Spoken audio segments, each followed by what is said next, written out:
히브리서 13장 17절로 18절 말씀입니다. 신약성경 369페이지 히브리서 13장 17절 18절 말씀 같이 한 목소리로 봉독하겠습니다. 너희를 인도하는 자들에게 순종하고 복종하라. 그들은 너희 영혼을 위하여 경성하기를 자신들이 청산할 자인 것 같이 하느니라. 그들로 하여금 즐거움으로 이것을 하게 하고 근심으로 하게 하지 말라. 그렇지 않으면 너희에게 유익이 없느니라. 우리를 위하여 기도하라. 우리가 모든 일에 선하게 행하려 함으로 우리에게 선한 양심이 있는 줄 확신하노니. 아멘. 거의 한 달 만에 히브리서 강해로 돌아왔습니다. 오늘은 히브리서 강해 69번째 시간입니다. 오늘 시대의 특징을 들려고 하면 오늘 시대는 권위를 인정하지 않는 시대입니다. 특별히 인터넷 매체를 통해서 하루가 멀다 하고 이야기되는 목회자 관련 소식들로 인해서 목회자들에 대한 부정적인 그런 생각들이 점점 커지고 있습니다. 목사들이 쉽게 비난의 대상이 되고 비평의 대상이 되어서 도마 위에 올라서 난도질 당하는 시대가 바로 이 시대입니다.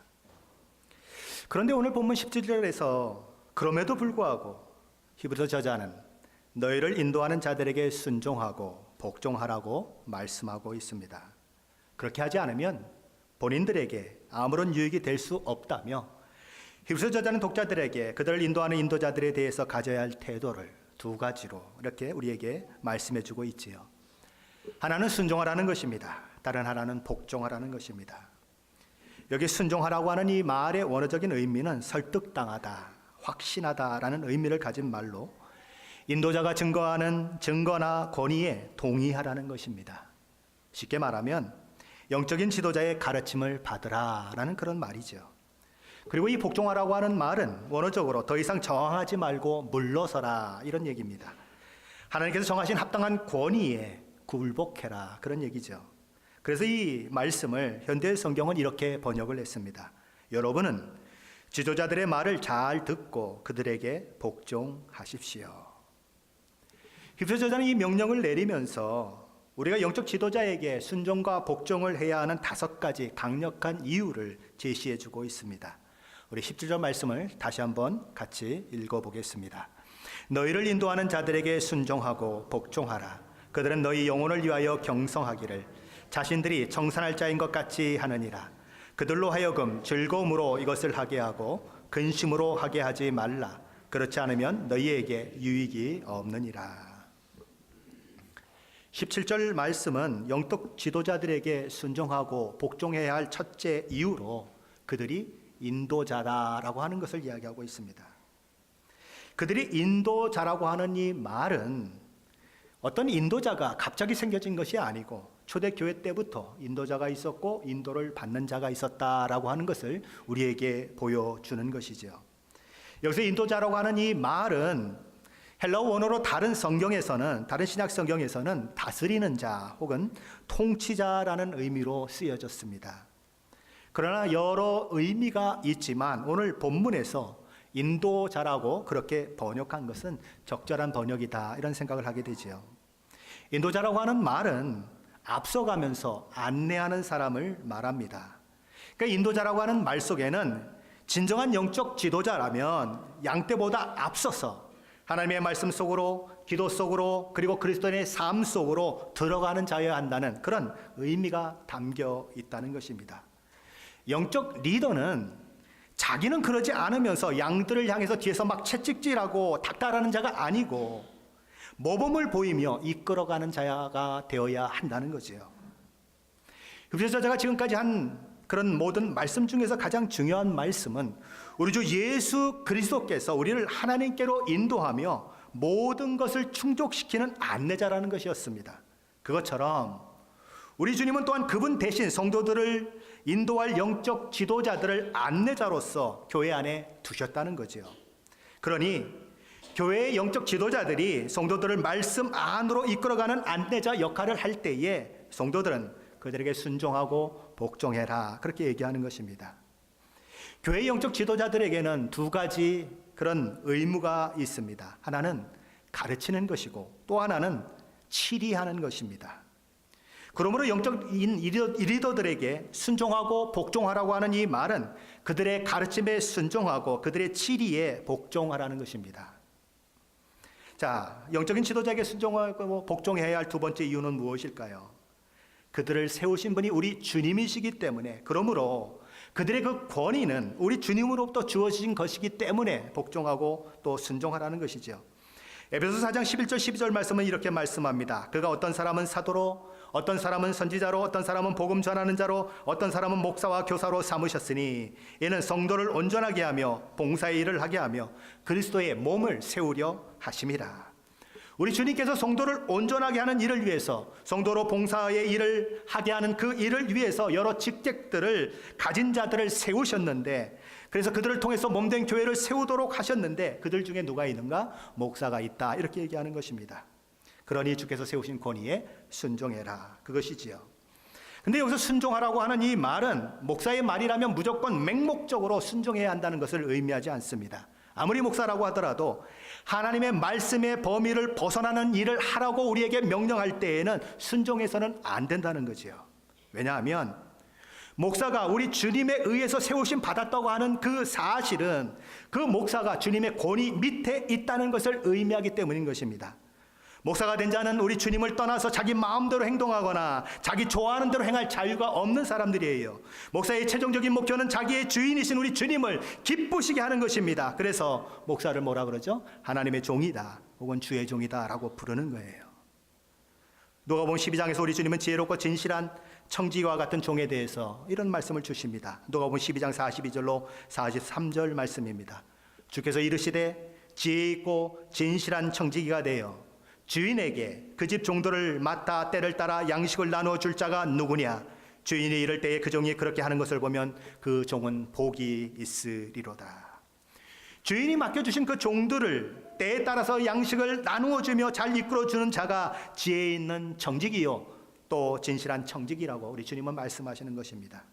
그런데 그것과는 달리 자기 위에 상전인 주인이 있다고 하는 것을 전혀 생각하지 아니하고, 또 그 주인이 어떤 마음과 어떤 생각을 가지고 있는지를 전혀 헤아려 보지 아니하고 자기 배만 위하고 먹고 마시고 취하는 일에 앞장서면서 자기 즐거움과 자기 유익만을 위하여서 일을 하며 다른 사람들의 그런 남자 종들에게 행패를 부리고 때리는 청지기는 신실하지 않는 청지기라고 우리 주님은 말씀하고 있는 것입니다.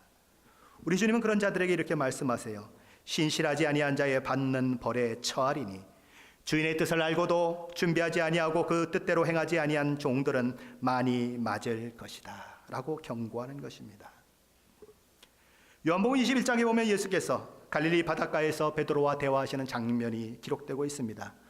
예수님이 베드로에게 묻습니다. 요한의 아들 시몬아, 내가 이 사람들보다 나를 더 사랑하느냐? 베드로가 대답하죠. 주여, 그러하나이다. 내가 주님을 사랑하는 줄 주님께서 아시나이다. 그러자 주님이 또 물으십니다. 내 어린 양을 먹이라. 예수님이 또 묻죠. 요한의 아들 시몬아, 내가 나를 사랑하느냐? 또 베드로가 대답을 하죠. 주님, 그러하나이다. 내가 주님을 사랑하는 줄 주님께서 아시나이다. 그러자 주님은 내 양을 치라 그러십니다. 예수님께서 세 번째 또 물으셔요. 요한의 아들 시몬아, 내가 나를 사랑하느냐?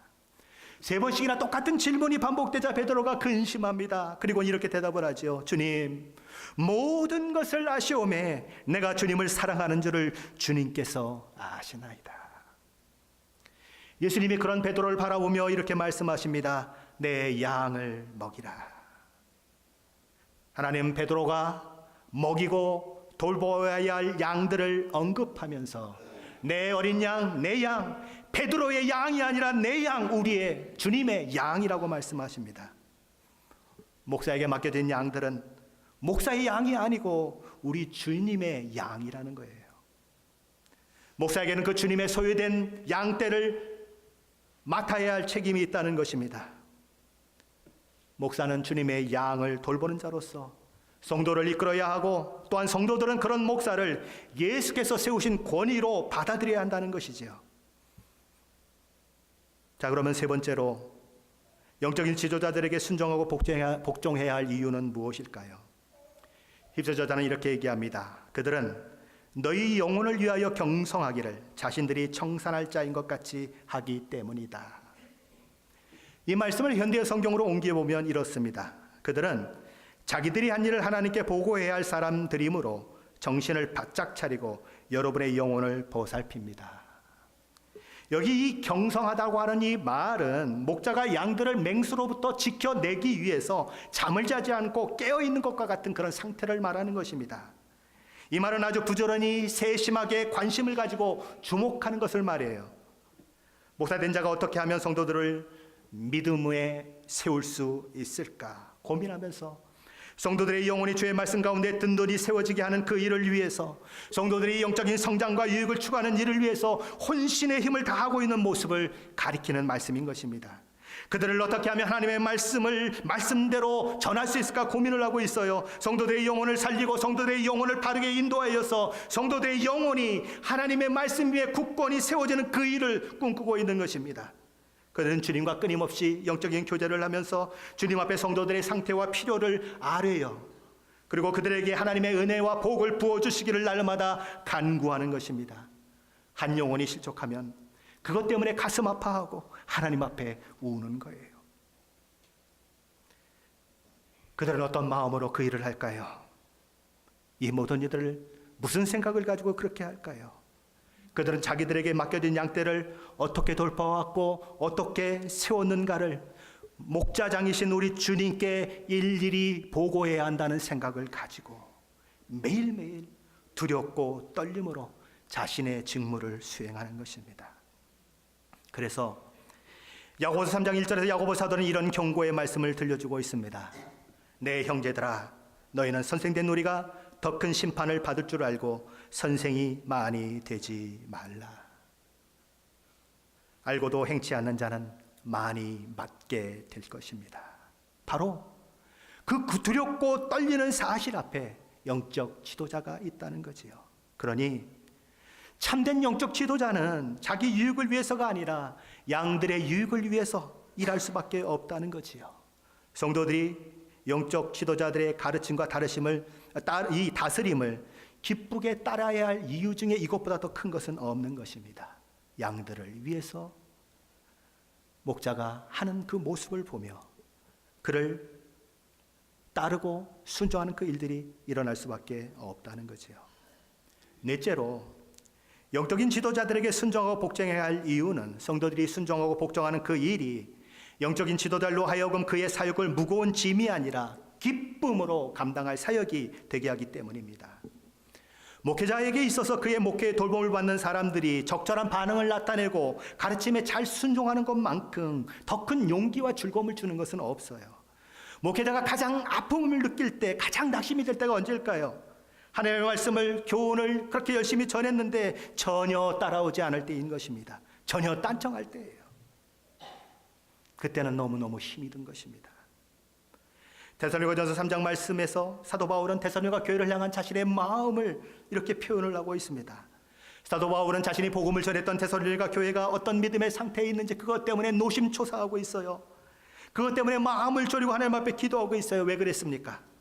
왜냐하면 데살로니가 교회가 여러 환난을 만나고 있습니다. 어려움을 만나고 있어요. 그들이 내가 전했던 그 복음을 듣고 믿음에 들어왔는데 그들이 정말 믿음을 지키고 있을까? 아니면 예수를 배반하고 있을까? 그것 때문에 그는 노심초사하는 것입니다. 그래서 디모데를 그들에게 보내지요. 그들이 어떻게 믿음을 살고 있는지 확인해 가지고 와라. 그렇게 얘기를 하죠.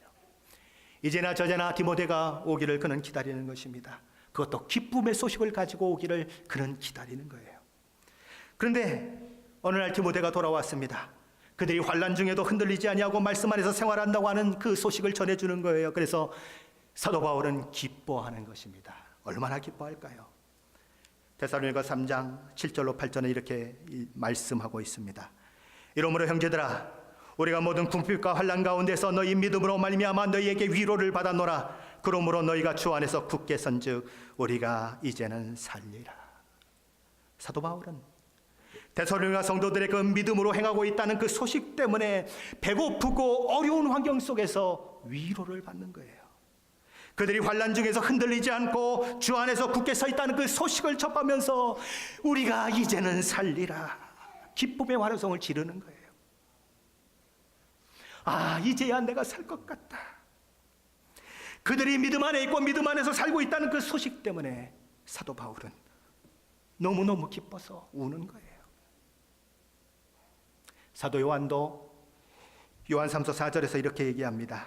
내가 내 자녀들이 진리 안에서 행한 다음을 듣는 것보다 더 기쁜 일이 없도다. 그게 목회자의 마음이에요.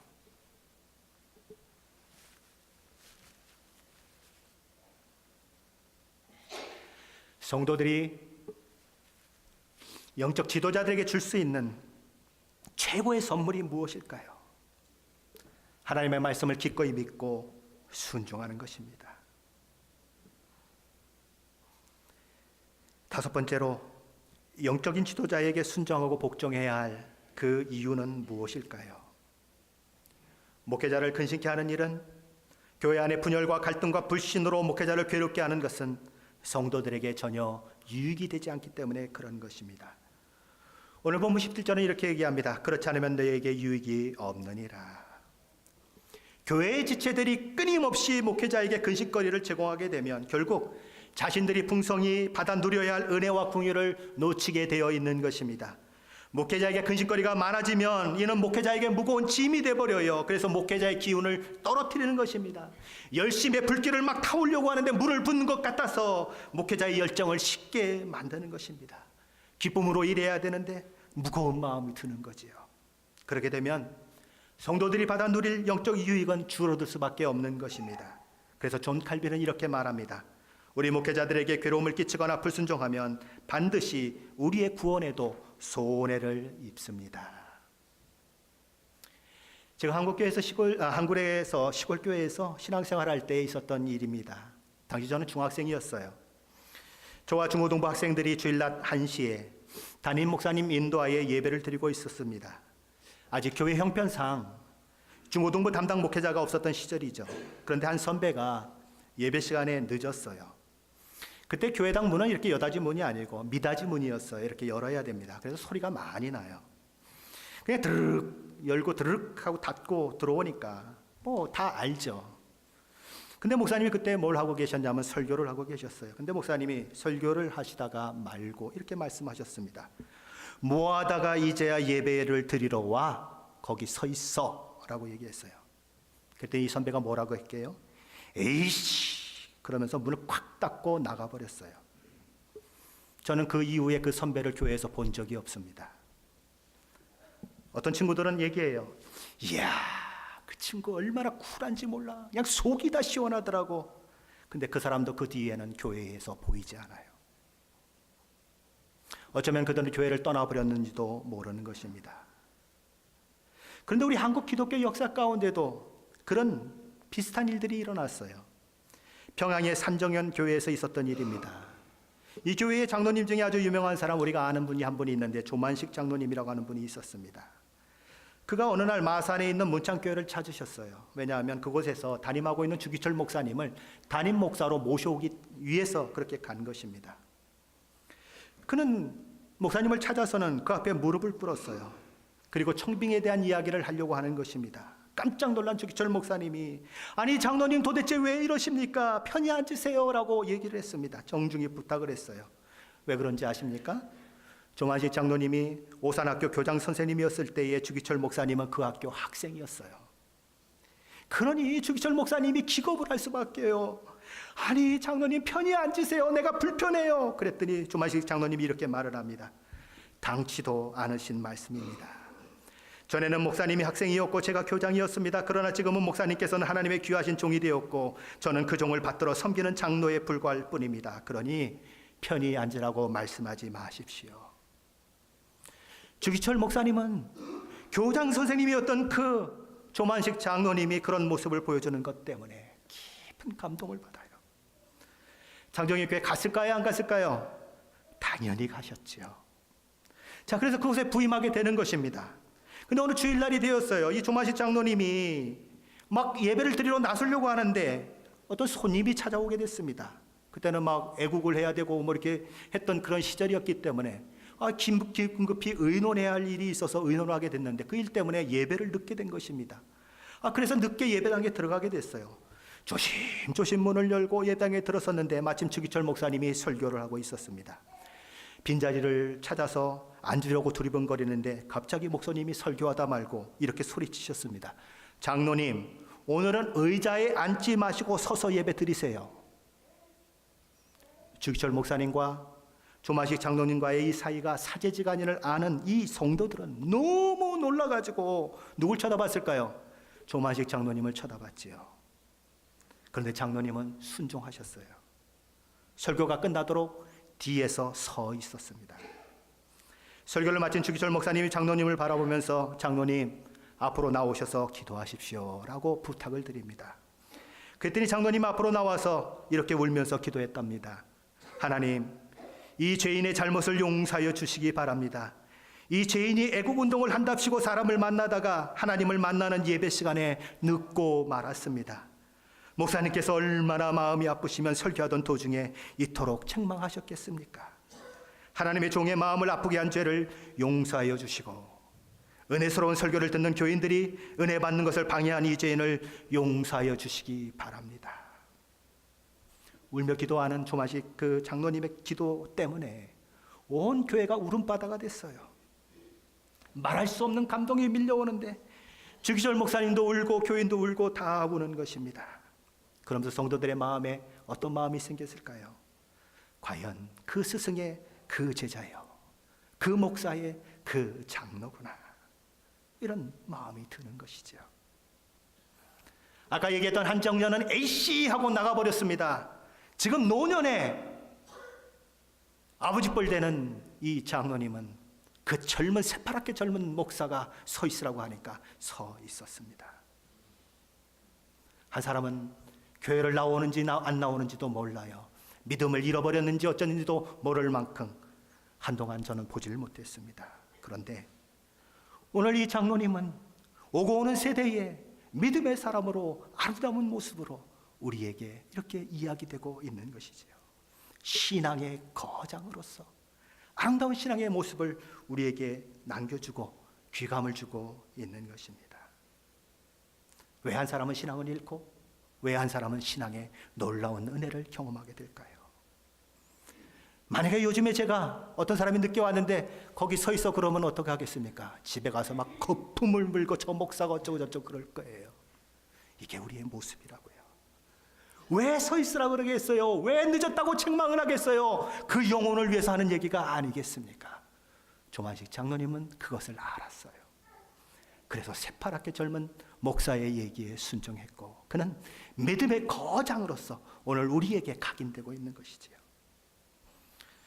오늘 이런 이야기들을 했던 히브리서 저자는 18절 말씀에서 이렇게 우리에게 얘기합니다. 우리를 위하여 기도하라. 우리가 모든 일에 선하게 행하려 함으로 우리에게 선한 양심이 있는 줄을 확신하노니. 히브리서 저자는 너희를 인도하는 자들에게 순종하고 복종하라고 그렇게 말씀했습니다. 그렇게 해야 할 이유를 5가지로 설명을 했어요. 그러고 나서 히브리서 저자가 얘기하는 것은 우리를 위해서 기도하라는 요청인 것입니다. 왜 영적 리더를 위해서 기도해야 합니까? 그가 아무리 강한 믿음의 사람이라도 사명에 투철한 사람이라고 하더라도 그는 여전히 인간이라고 하는 그런 한계를 가지고 있는 존재예요. 하나님의 은혜가 아니면 한순간도 설 수 없는 연약함을 가지고 있는 존재이기 때문입니다. 바울은 에베소 교인들에게 이런 기도의 부탁을 하고 있어요. 또 나를 위하여 구할 것은 내게 말씀을 주사 나로 입을 벌려 복음의 비밀을 담대히 알리게 하옵소서 할 것이니. 데살로니가전서 5장 25절에서 사도 바울은 형제들아 우리를 위하여 기도하라 라고 말합니다. 로마서 15장 30절에서 너희 기도에 나와 힘을 같이 하여 나를 위하여 하나님께 빌어달라고 말합니다. 사도 바울이 어떤 사람입니까? 저 같은 사람은 발끝도 쫓아가지 못할 만큼 위대한 사도예요. 그런데 그에게도 기도가 필요했다면 저와 같은 목사들에게는 얼마나 여러분의 기도가 필요하겠는가? 오늘 말씀을 통해서 저와 여러분이 확인해야 하는 것입니다. 그래서 히브리서 저자는 오늘 18절 본문에서 우리를 위하여 기도하라고 요청하고 있는 것입니다. 그런데 그 기도하라고 요청하는 그 기도하라는 말 뒤에 이런 말이 덧붙여 있습니다. 우리가 모든 일에 선하게 행하려 함으로 우리에게 선한 양심이 있는 줄을 확신하노니. 이 말은 왜 여기에 들어가 있을까요? 왜 이 말이 더해졌을까요? 리차드 필립스는 그의 책 히브리서 강해에서 이 말씀의 의미를 이렇게 해석하고 있습니다. 저는 목사의 의무가 무엇인지 알며 제가 올바른 목표를 향하고 있다고 생각합니다. 하지만 목사인 제가 신실하도록 깨끗한 양심으로 하나님을 섬기며 다른 사람에게 모범이 되는 존경할 만한 삶을 살도록 기도해 주십시오. 그 기도라는 것이지요. 오늘 이 시대는 영적인 지도자들의 죄가 두드러지게 드러나는 시대입니다. 영적인 거목처럼 느껴졌던 그 목사님들이 이런저런 죄로 인해서 한 사람, 두 사람 넘어지는 그 시대를 우리는 살고 있습니다. 너무너무 슬픈 일이고 아픈 현실이에요. 이런 일들이 발생함으로써 하나님의 교회요, 하나님의 백성의 공동체인 교회가 당하는 손해는 이루 말할 수가 없는 것입니다. 어떻게 목사가 그럴 수 있느냐고요? 물어요. 그런데 세상은 여러분에게도 똑같은 질문을 합니다. 어떻게 성도가 그럴 수 있느냐고 물어요. 목사도 죄악된 본성의 연약함을 가지고 있어요. 목사도 성도 여러분과 마찬가지로 온갖 연약함을 지닌 육체를 가지고 있다는 것을 기억하시고 우리 교회 안에서 이런 일들이 일어나지 않게 해달라고 여러분이 간구해야 하는 거예요. 우리 목사를 영적인 공격과 이 세상의 위험으로부터 지켜달라고 기도해야 하는 거예요. 말씀을 전할 때 그 말씀에 성령 하나님 기름 부어 주셔서 말씀을 듣는 자 가운데 생명의 역사가 일어나도록 기도해야 하는 것입니다. 돌과 같이 굳어진 마음들이 녹아져서 말씀을 들을 때 마음의 찔림을 받고 회개가 일어나고 두 손 들고 하나님 앞에 나아가 하나님을 찾는 일들이 일어나도록 기도해야 하는 것입니다. 영국의 스펄전 목사님의 일화 중에 이런 이야기가 있어요. 그가 심호하는 교회는 매주 무려 10,000명의 성도들이 모일 만큼 아주 큰 교회였어요. 그런데 이 목사님이 큰 집회를 계획하고 이제 영국 크리스탈 궁이라고 하는 곳에서 20,000명 정도 모이는 그 집회를 준비하고 있었다고 합니다. 근데 이제 그 전날에 리허설이 있게 된 거죠. 그러니까 리허설이 있으니까 가서 이제 이 마이크나 이런 것들이 자기 목소리와 잘 매치가 되는지 살펴봐야 되는 것입니다. 그래서 스펄전 목사님도 그 리허설에 참석을 했어요. 그래서 이제 목사님이 마이크를 딱 잡고 요한복음 1장 29절로 마이크를 테스트했습니다. 보라, 세상 죄를 지고 가는 하나님의 어린 양이로다. 보라, 세상 죄를 지고 가는 하나님의 어린 양이로다. 그런데 갑자기 한쪽에서 어떤 사람이 막 통곡하는 겁니다. 누구였을까요? 다음날 행사 준비를 위해서 일을 하고 있었던 인부였어요. 그런 마이크를 테스트하는 중에 스펄전 목사님이 말씀하신 요한복음 1장 29절 보라, 세상 죄를 지고 가는 하나님의 어린 양이로다 하는 이 말씀을 듣고 그만 은혜를 받아버렸어요. 자기가 얼마나 죄인지를 깨닫게 되고 회개하고 그래서 통곡에 이르게 된 거죠. 얼마나 놀라운 일입니까? 정식으로 말씀 전한 게 아니에요. 그냥 마이크 테스트 하려고 했는데 저기서 회개가 막 일어나는 거예요.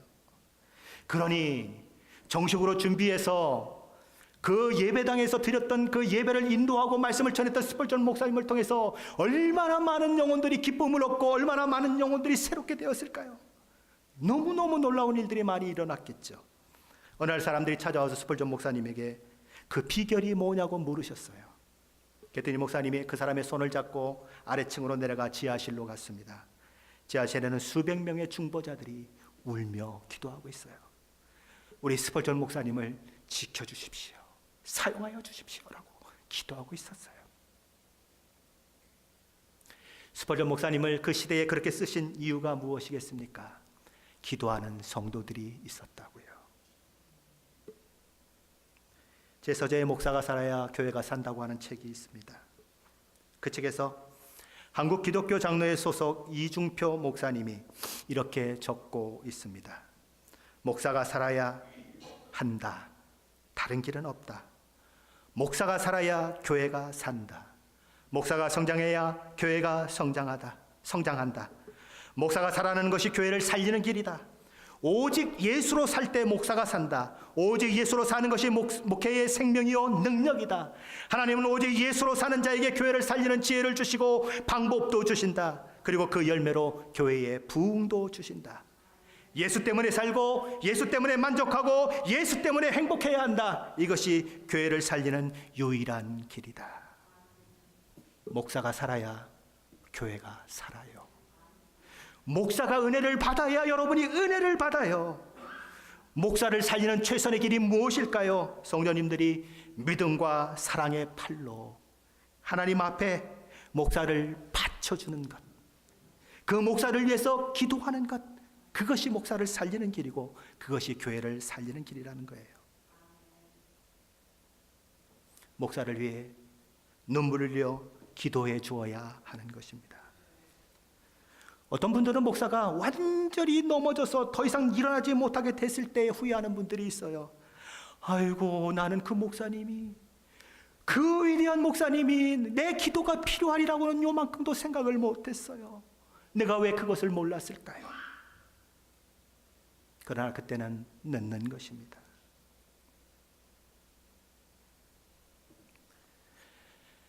목사는 성도의 기도를 먹고 산다는 말이 있습니다. 세상에 기도가 필요하지 않는 목사는 없어요.